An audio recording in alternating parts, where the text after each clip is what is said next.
Did the Eastern Church believe in papal supremacy at the council? Because some are going to say that the papal claims were presented at the Seventh Council of Nicaea. I'm sorry, the Seventh Ecumenical Council.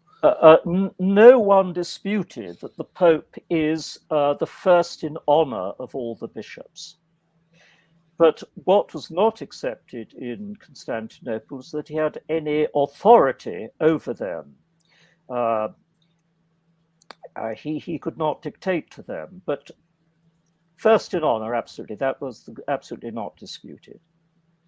Oh, and there was one other one here, the Council of Frankfurt, 794, an iconoclast council. Could you briefly comment on that?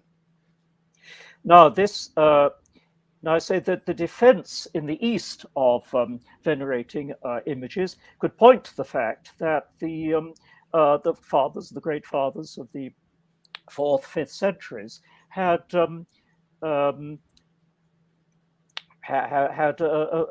approved of didn't disapprove of images. They were quite happy with images being there and as a inspiration to piety and as a catechetical aid.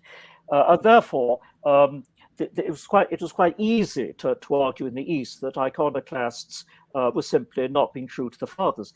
But the debate in the West was much more difficult because the Franks, who strongly disapproved of venerating images and condemned the Council of Nicaea too, did not condemn having images.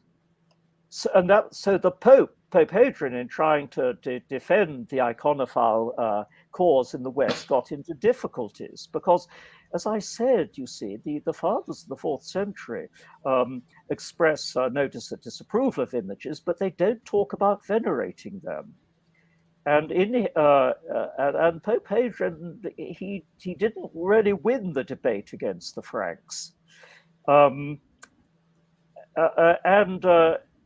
Well, I mean, what happened in the West is that, the Franks themselves, as centuries passed, they themselves developed a devotion to images. And so this whole debate between them and Rome in the 8th century was now looked back, forgotten. It was gone as a bit of an embarrassment.